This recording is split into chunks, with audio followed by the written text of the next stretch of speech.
18/6/1970 अव्यक्त बाप दादा मधुबन।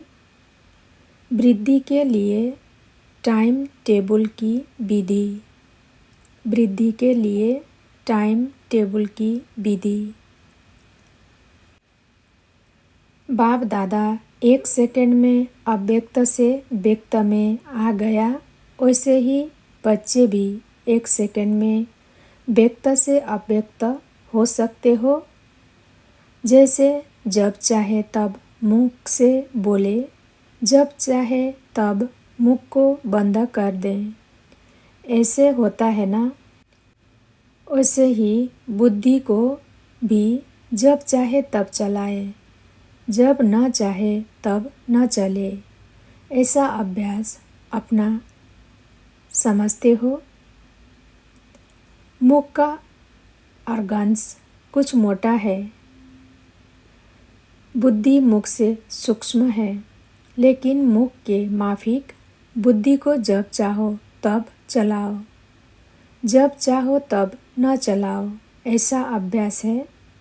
यह ड्रिल जानते हो। अगर इस बात का अभ्यास मजबूत होगा तो अपनी स्थिति भी मजबूत बना सकेंगे। यह है अपनी स्थिति की वृद्धि की विधि। कई बच्चों का संकल्प है, वृद्धि कैसे हो? वृद्धि विधि से होती है।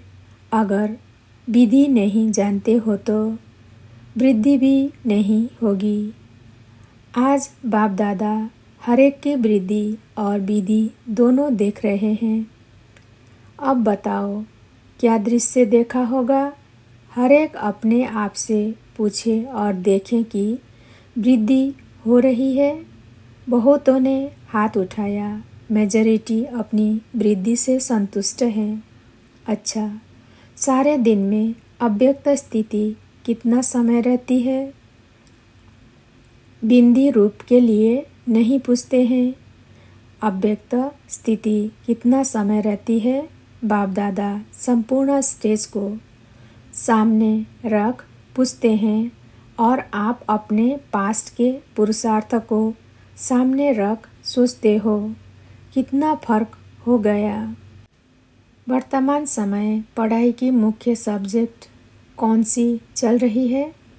मुख्य सब्जेक्ट यह पढ़ रहे हो कि ज़्यादा से ज़्यादा अव्यक्त स्थिति बने, तो मुख्य सब्जेक्ट में रिजल्ट तो कम है। निरंतर याद में रहने की संपूर्ण स्टेज के आगे 1-2 घंटा क्या है? इनसे ज़्यादा अपनी अव्यक्त स्थिति बनाने की विधि बुद्धि में है। अगर विधि है तो वृद्धि क्यों नहीं होती है? कारण विधि का ज्ञान सारा स्पष्ट बुद्धि में आता है, लेकिन एक बात नहीं आती, जिस कारण विधि का मालूम होते भी वृद्धि नहीं होती है। वो कौन सी बात है? अच्छा, आज वृद्धि कैसे हो उस पर सुनाते हैं।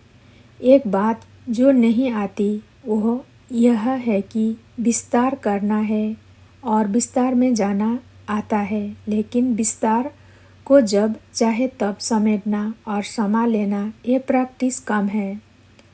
ज्ञान के विस्तार में आना भी जानते हो, लेकिन ज्ञान के विस्तार को समाकर ज्ञान स्वरूप बन जाना, बीज रूप बन जाना, इसकी प्रैक्टिस कम है।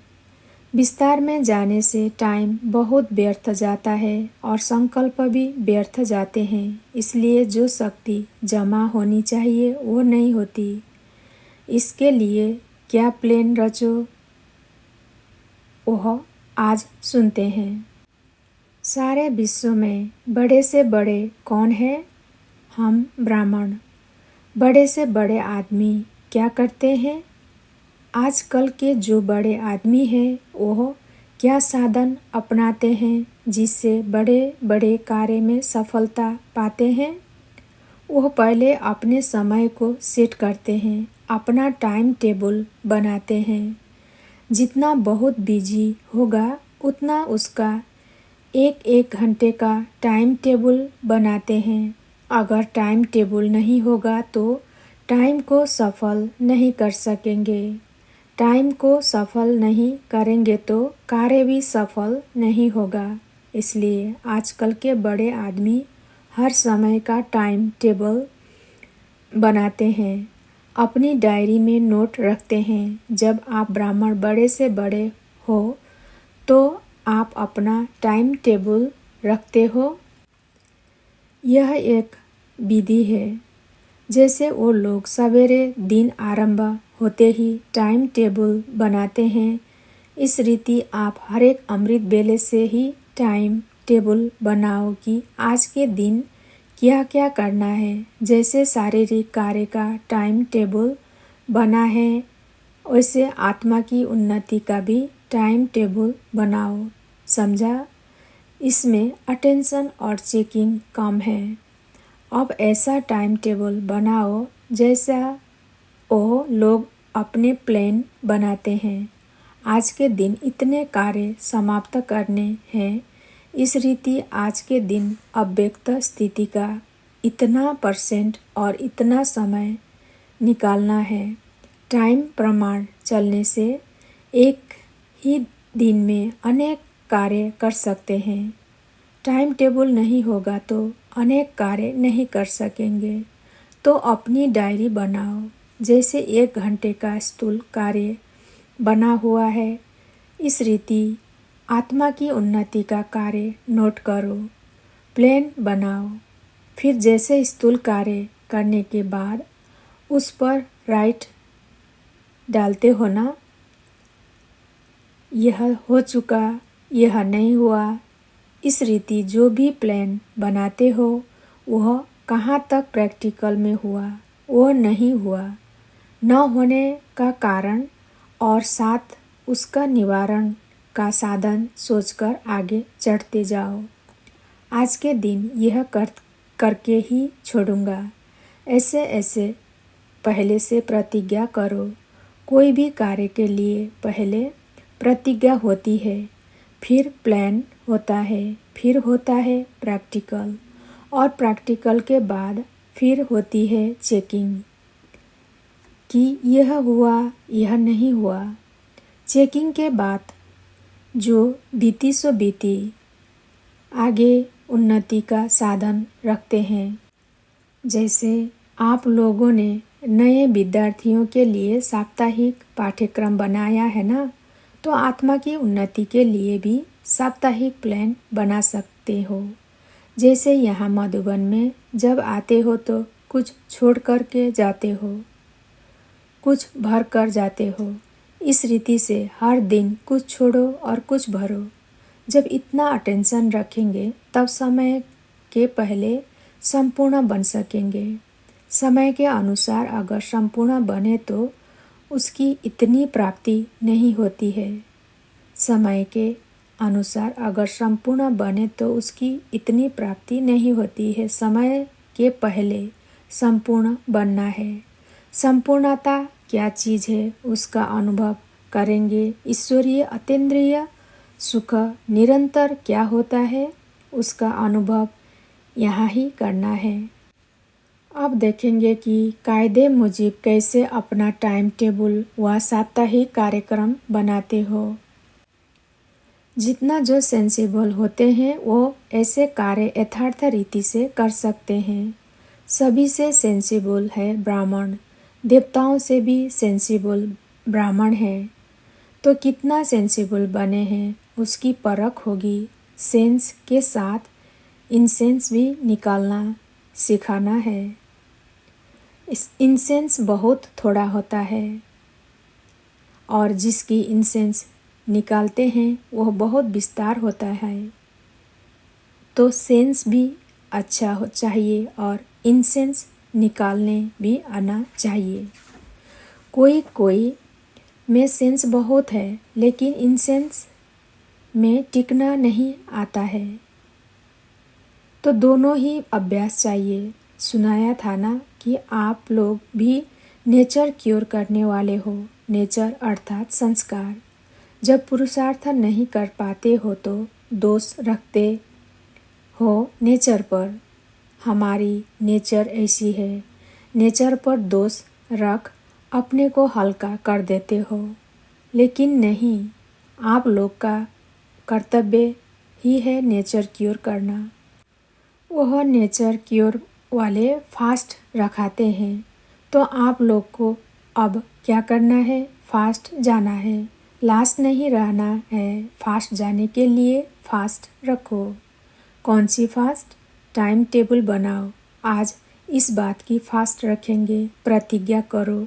जैसे वो लोग कब कोई चीज़ की फास्ट रखते हैं, वैसे आप लोग भी हर रोज़ कोई न कोई कमी की बात नोट रखो। यह लोग भी जो चीज़ नुकसानकारक है उसके लिए फास्ट रखते हैं, तो पुरुषार्थ में भी जो नुकसानकारक बातें हैं उनकी फास्ट रखो, फिर उसको चेक भी करो। कई व्रत रखते हैं, उपवास रखते हैं, लेकिन कर नहीं पाते तो बीच में खा भी लेते हैं। यहाँ भी ऐसा करते हैं जैसे भक्ति मार्ग की आदत पड़ी हुई है। सुबह को प्रतिज्ञा करते हैं कि यह नहीं करेंगे, फिर दिन आरंभ हुआ तो वह प्रतिज्ञा खत्म।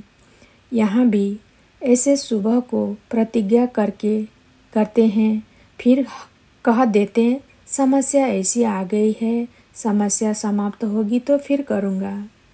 अब वह संस्कार खत्म करो। समेटना और समाना सीखो। पुराने संस्कार समाना है, उसकी प्रतिज्ञा करो, वह फास्ट रखो। बड़े आदमियों के पहले से ही प्रोग्राम फिक्स होते हैं ना।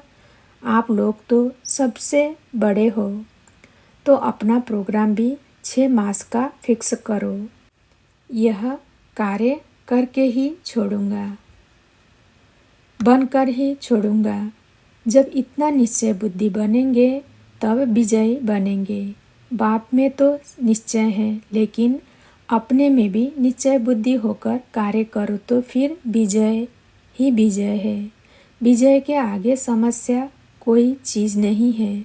फिर वो समस्या नहीं फील होगी, लेकिन खेल फील होगा। खेल खुशी से किया जाता है। कोई कार्य सहज होता है तो आप लोग कहते हो ना, यह तो बाएं हाथ का खेल है, अर्थात सहज है, तो यह भी बुद्धि का खेल हो जाएगा। खेल में घबराएंगे नहीं। बड़े से बड़े हो तो बड़े से बड़ी स्थिति भी बनाओ। कई बड़े आदमी ऐसे होते हैं जो अपने बड़ेपन में ठहरना नहीं आता है। आप लोग ऐसे नहीं बनना। जितने बड़े हो उतने ही बड़ी स्थिति भी दिखलाओ। बड़ा कार्य करके दिखाओ। कम से कम 8 घंटे का लक्ष्य रखना है। अव्यक्त स्थिति के लिए कह रहे हैं। अव्यक्त स्थिति 8 घंटा बनाना बड़ी बात नहीं। अव्यक्त की स्मृति अर्थात अव्यक्त स्थिति। बाप की 2 घंटे याद क्यों? बाप की 2 घंटे याद क्यों? 2 घंटे बाप की याद रही तो बाकी समय क्या किया? बाप के स्नेही हो, वह माया के, जिससे स्नेह होता है। स्नेह अर्थात संपर्क। जिससे संपर्क होता है तो उन जैसे संस्कार जरूर भरेंगे। संस्कार मिलने के आधार से ही संपर्क होता है ना। तो अगर बाप के स्नेही हो, संपर्क भी है, तो संस्कार क्यों नहीं मिलते? फिर बाप दादा कहेंगे कि माया के स्नेही हो।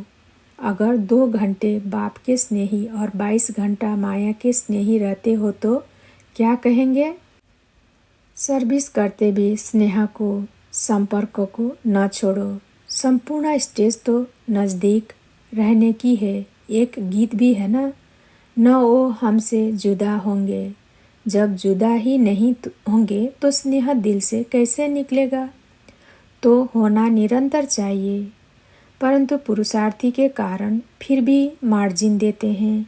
तो कम से कम 8 घंटे का लक्ष्य रखकर डायरी बनाओ, टाइम टेबल बनाओ, फिर रिजल्ट भी देखेंगे।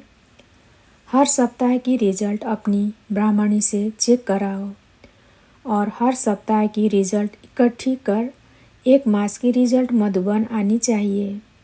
ब्राह्मणों को काम करना चाहिए। हर सप्ताह की डायरी हर एक की चेक करो। क्या टाइम टेबल बनाया, उसमें कहाँ तक सफल हुए।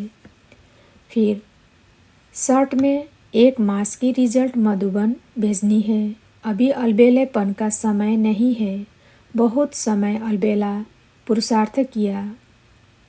अब जो किया सो किया। फिर यह स्लोगन याद दिलाएंगे जो आप लोग औरों को सुनाते हो। अब नहीं तो कब नहीं। अगर अब न करेंगे तो फिर कब करेंगे। फिर कब हो नहीं सकेगा। इसलिए स्लोगन भी याद रखना। हर दिन का अलग अलग अपने प्रति स्लोगन भी सामने रख सकते हो। जैसे ये स्लोगन है कि जो कर्म मैं करूँगा मुझे देख और करेंगे। इस रीति दूसरे दिन फिर दूसरा स्लोगन सामने रखो। जैसे बाप दादा ने सुनाया कि सफलता हमारा जन्मसिद्ध अधिकार है, ये भी सुनाया था कि मिटेंगे लेकिन हटेंगे नहीं। इस प्रकार हर रोज का कोई ना कोई स्लोगन सामने रखो और उस स्लोगन को प्रैक्टिकल में लाओ। फिर देखो अव्यक्त स्थिति कितनी जल्दी हो जाती है। फरिश्तों को फर्श की कभी आकर्षण नहीं होती। अभी अभी आया और गया, कार्य समाप्त हुआ, फिर ठहरते नहीं। आप लोगों ने भी कार्य के लिए व्यक्त का आधार लिया, कार्य समाप्त किया, फिर अव्यक्त 1 सेकंड में। यह प्रैक्टिस हो जाए फिर फरिश्ते कहलाएंगे। अच्छा, ओम शांति।